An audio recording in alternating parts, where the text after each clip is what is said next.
प्रतिष्ठा व राष्ट्राची एकता आणि एकात्मता यांचे आश्वासन देणारी बंधुता प्रवर्धित करण्याचा संकल्पपूर्वक निर्धार करून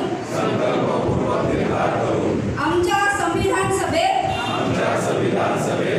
आज दिनांक 26 नोव्हेंबर 1949 रोजी याद्वारे हे संविधान अंगीकृत आणि अधिनियमित करून स्वतः प्रत अर्पण करत आहोत। हे डॉक्टर बाबासाहेबांनी संविधान दिलेलं आहे आणि या संविधानामुळेच आज आपल्याला या क्षेत्रसभेमध्ये हजर राहण्याचा आणि आपले अधिकार दाखवण्याचा मागण्याचा अधिकार मिळालेला आहे। तर आपण बाबासाहेबांचे जय जयकार करूया। डॉक्टर बाबासाहेब आंबेडकरांचा डॉक्टर बाबासाहेब आंबेडकरांचा धन्यवाद। वेगवेगळ्या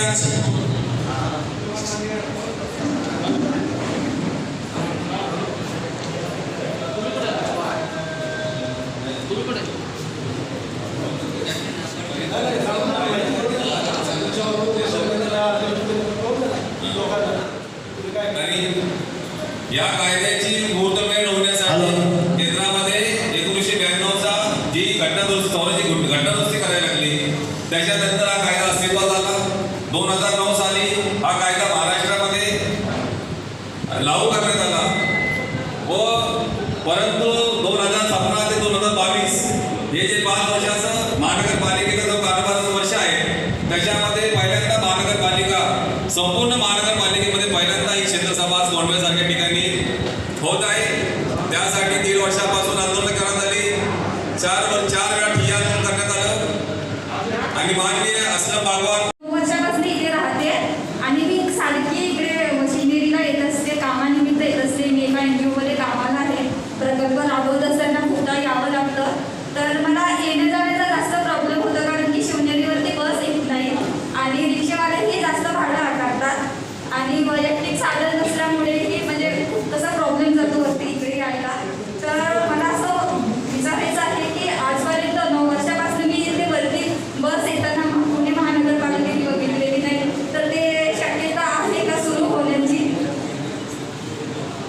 तसं आता कोविडचा काळ असल्यामुळे बसेस बंद आहे किंवा कमी प्रमाणात सुरू आहेत, पण मला असं वाटतं की माझ्यासारखेही इतर लोक आहेत की ज्यांना भाडं परवडत नाही किंवा वैयक्तिक साधन त्यांच्याकडे अवेलेबल नाही आणि कामानिमित्त खूपदा यावं लागतं। तर तो माझा एक प्रश्न आहे। आणि अजून एक प्रश्न आहे, संत गाडगे महाराज जी शाळा आहे त्या शाळेसमोर खूप सकल भाग आहे, तर त्या सकल भागामध्ये पावसाळ्यात खूप जास्त पाणी साचलेलं असतं। आताही म्हणजे 4-5 दिवसापूर्वी पाऊस होऊन गेला, खूप जास्त पाणी होतं। त्याच्या थोडंसं पुढे गेले की तिथे कचऱ्याचा डोंगर साचलेला आहे, त्याचा घाण वास येत असतो एकत्र जाताना। तर हे माझे 2-3 प्रश्न आहे, बाकी तर सर्व पाण्याची परिस्थिती असतातच। एवढंच माझं और तिनच्या काय बोलामध्ये लोक कामगिरी केलेला आहे। 3 नंबर सुने 3 नंबर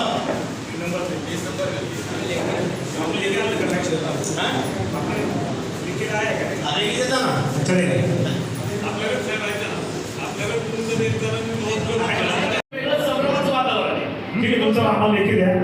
आणि दुसरी एक बाब म्हणजे कचऱ्याच्या बाबतीत मला बोलायचं आहे।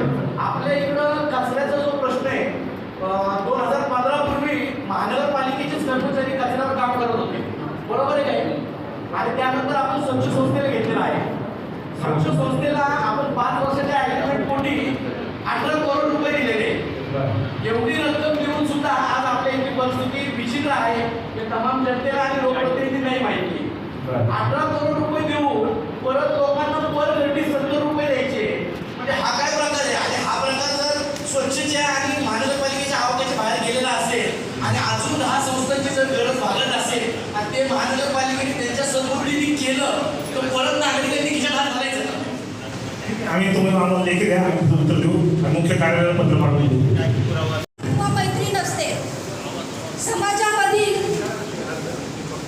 नागरिक जे आहेत त्या नागरिकांच्या समस्या सोडवण्यासाठी आपल्या सर्वांना त्या खुर्चीवर मॅडम तुमचा प्रश्न काय ते सांगा ना.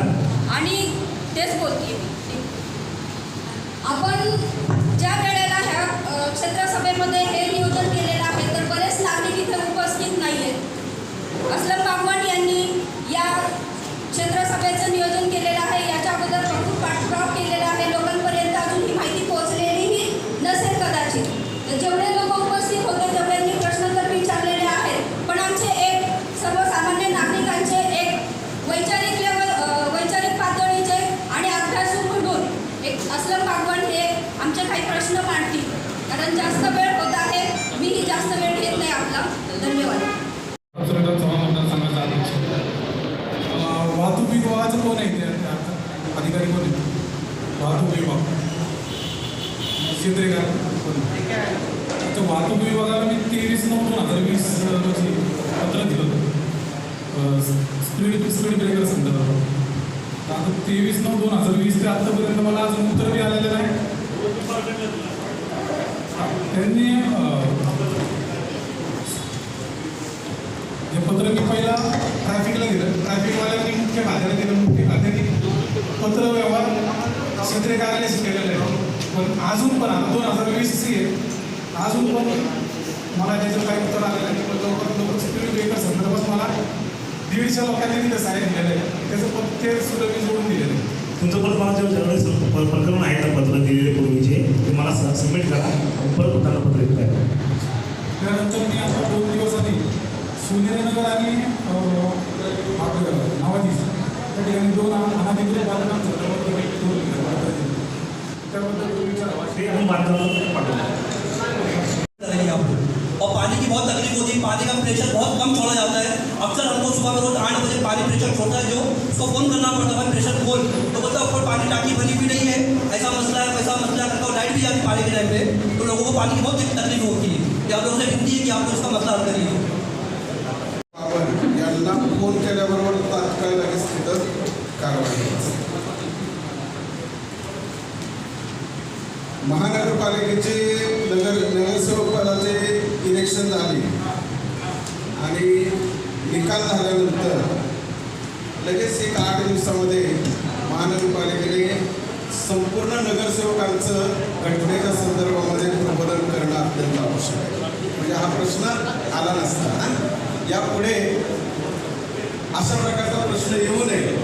क्षेत्रीय समावेशातून 4 झाल्या पाहिजे यासाठी महानगरपालिकेने पुढाकार घेणं गरजेचं आहे. सकाळी मी TV पाहत असताना अलीकडे डेंग्यू आणि चिकुनगुन्याचं प्रमाण अलीकडे वाढायला आहे. पूर्वी फवारण्या होत होत्या. पूर्वी फवारण्याची व्यवस्था महानगरपालिकेने करावी एवढेच आहे. थँक्यू. नगरसेवक हा कार्याध्यक्ष असतो आणि ही जी मीटिंग जी आयोजित केलेली आहे ही मीटिंग नगरसेवकांनी बोलवायची असते सचिवांच्या मार्गदर्शनाखाली आणि सचिवांच्या सूचनेखाली. जर प्रत्येक 6 महिन्यातून एक सभा घेणं अनिवार्य आहे. जर नगरसेवक सलग 4 सभा घेत नसेल तर कलम 29(क)(2)(1) नुसार त्या नगरसेवकाला त्या पदावरून अनिवार्य करण्याचा अधिकार हा माननीय आयुक्ताला आहे. जर माननीय आयुक्त यांना पदावरून मुक्त करत नसतील तर कलम 36(3) नुसार कर्तव्यात कसोटी केली म्हणून आयुक्तांना आपण पदमुक्त करू शकतो. हा जनतेचा अधिकार आहे आणि हा जनतेची पावर आहे. दुसरं, जनता जी आहे संविधानाने मूलभूत अधिकार 14 कलम ते 35 कलममध्ये आपल्याला विविध अधिकार दिलेले आहेत. स्वातंत्र्यापासून ते अभिव्यक्ती स्वातंत्र्यापर्यंत. तर आपण ज्यावेळेस सुरुवात केली प्रियंबलनी आम्ही भारताचे लोक म्हणजे आम्ही जे नागरिक जे आहेत इथं सर्व बसलेले जे आहेत इथं समोर हे लोकसेवक आहेत आणि हे समोर बसलेले हे सगळे मालक आहेत. कारण का ह्यांना पूर्ण अधिकार आहे की ह्यांना प्रश्न विचारण्याचा. तर तुम्ही आज आपल्या मालकपणापासून आपण दूर झालेलो आहे की आपल्याला स्वतःलाच माहीत नाही की आम्ही ह्या क्षेत्राचे मालक आहोत आणि आम्हाला ह्यांना प्रश्न विचारण्याचा अधिकार आहे. कारण का तुम्ही पाहिलं असेल की आपण साधं छोटी जरी गोष्ट केली 5 रुपयाची जरी वस्तू घेतली तर आपण त्याची 10 वेळा चौकशी करतो. आपल्या भागामध्ये खूप विकासाचे कामं होतं कारण आमच्या भागातले सर्व नगरसेवक कार्यक्षम आहेत. परंतु तुम्ही कोणी सांगू शकता की महानगरपालिकेचा जो कायद्याचा बोर्ड असतो, काळा बोर्ड लावलेला, कोणी पाहिलेला ना? कोण हात वर करू शकतो का? कोणी पाहिलंय की हा टेंडर 10 लाखाचा आहे, ह्या टेंडरमध्ये ही वस्तू वापरण्यात येणार आहे. तिथं तुम्हाला नगरसेवकांचे फोटो दिसतील, परंतु तिथं जनतेला जी माहिती पाहिजे ती माहिती तुम्हाला तिथं मिळणार नाही. दुसरं गोष्ट, मी माझे त्यांच्याशी बऱ्याच दिवसापासून वाद चालू आहे की कलम 114 IPC कोडप्रमाणे शहरी विद्रुपीकरणामध्ये कोर्ट जस्टिस ओ कोर्टाने ऑर्डर दिली 2014 साली की याच्यावरती विकेंद्रीकरणानुसार क्षेत्रीय कार्यालयाला अधिकार आहे की त्याच्यावरती गुन्हे दाखल करायचे. आज आपण पाहतो रस्त्याने तुम्ही कुठल्याही रोडने जावा, वाढदिवसाचे बोर्ड दिसतील, कुणाच्या मैतीचे बोर्ड दिसतील, दशक्रिया विधीचे बोर्ड दिसतील, आणि मला इथं क्षेत्रीय कार्यालयाने सांगावं की त्याची एक सुद्धा परवानगी आहे किंवा त्याच्या पावत्या 5 वर्षात फाटलेल्या आहेत. इथं आकाशचिन्हाचं कोण असेल तर त्यांनी ते हातवर करून सांगावं की 4 वर्षामध्ये त्यांनी ह्या फलकावरती कारवाई केली किंवा अशी फलकावरती त्यांनी त्याचे पैसे गोळा केलेले. कारण का हा जो महानगरपालिकेचा जो महसूल जो आहे तो की आमचे जेवढे अधिकारी आहेत, मी अधिकाऱ्यांना दोष देत नाही, कारण का हे सर्व अधिकारी राजकीय दबावाला बळी पडून हे कामामध्ये, कारण का आज नगरसेवक 5 वर्षाचे आहेत परंतु हे अधिकारी आम्हाला कायमचे आहेत. तर आम्ही अधिकाऱ्यांना हा प्रश्न विचारतो की तुम्ही तुमच्या कर्तव्यामध्ये कसरत न करता कुठल्याही प्रकारचा राजकीय दबाव न घेता जर तुम्ही कार्य केलं तर तुम्हाला आमची ही सर्व जनता तुम्हाला साथ देईल. जनता साथ देईल का नाही? जोरात बोला. हो झालं. तर ह्याप्रमाणे आपल्याला आज ज्या ज्या समस्या, मी तुम्हाला 2-3 समस्या सांगितलेल्या आहेत, तर ह्या समस्यामध्ये आपण सुरुवात करा. ज्याला प्रश्न विचारायचे आहेत त्यांनी हात वर करा आणि ॲप्लिकेशन पण त्यांच्याकडे देऊन टाका. प्रश्न विचारण्याच्या आधी, समाज सुरू होण्याच्या आधी, जसं आज पहिल्यांदाच आपल्या या प्रभागात, त्यामुळे आमची एक नैतिक जबाबदारी आहे. आम्ही 2 मिनिटं सुरू होण्याच्या आधी पेक्षा ज्यांच्याकडे ओरिजिनल लायसन आहे, ज्यांचं बायोमॅट्रिक झालेलं आहे, त्यांनाच ते गाड्या देण्यात याव्या ही विनंती मी तुम्हाला करतो. ते माझं नमूद करण्यात यावं. आणि आता विषय मांडलेला आहे, हा विषय 4 विभागाकडे आहे, मंडळ विभागाकडे, आणि जागा ते उपलब्ध करून देतील. त्यानंतर आपण प्रोसिजर त्याचा अर्ज चांगली मिटिंग होऊन तो होईल. जागा ऑलरेडी आहे, मोठ्या मार्केटची जागा ऑलरेडी आहे, मोठ्या मार्केटचा निधी पण आलेला आहे. ते मुख्य कार्यालय झाल्यानंतर आपण ते सुरू कधी होणार? उद्घाटन झालेलं 2017ला, आता 21 झाले. तुमचं निवेदन द्या. निवेदन तर त्याला देऊन माझे 250 निवेदन झाले, त्याच्यावरती मला उत्तर पण आले. आता क्षेत्र समिती अनुसार कन्वर्ट म्हणजे पूर्ण करून द्यावा, कारण त्याच्यामुळं 42 वगैरे जो रस्ता जो आहे तो सर्व नागरिकांना ओपन होईल. दुसरं आपल्याला कुणाला प्रश्न विचारायचा आहे, माननीय म्हणजे ऑफिसमध्ये गेल्यानंतर ते आयुक्त असतील, सहाय्यक आयुक्त, तर ते उत्तर देतील. आता ते सचिव आहे म्हणजे याचं भान ठेवा लागेल, तर तुम्ही सचिवांना ते प्रश्न विचारा. आणि दुसरं, आता याच्या समारोपाकडे जाण्यापूर्वी मी छोटंसं 1-2 मिनटं तुमचे घेतो आहे. आदरणीय आमचे नगरसेवकांनी सांगितलं होतं की आमच्या कुठल्याच भागात क्षेत्रसभा घेतली नाही. मला लहानपणीची एक गोष्ट आठवते की राजाने सांगितलं होतं की विहिरीमध्ये सगळ्यांनी 1 तांब्या दूध टाकावं, बरोबर? तर सगळ्यांनी काय विचार केला, मी जर 1 तांब्या पाणी टाकलं तर कोण बांधणार?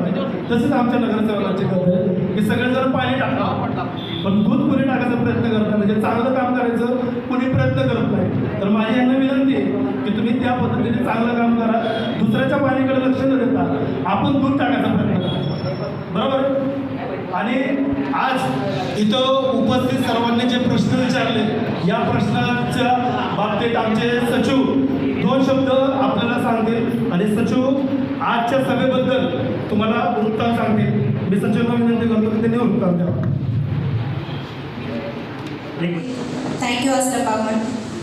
आज यहाँ पे सॉरी मैं हिंदी बोलूँ का मराठी? आज इथं जी क्षेत्रसभा घेतली गेली ती नागरिकांच्या हक्कासाठी आणि या हक्काचे प्रश्नांचे उत्तर देण्यासाठी आपले नगरसेवक, आपले सगळेच अधिकारी इथे आलेले आहेत.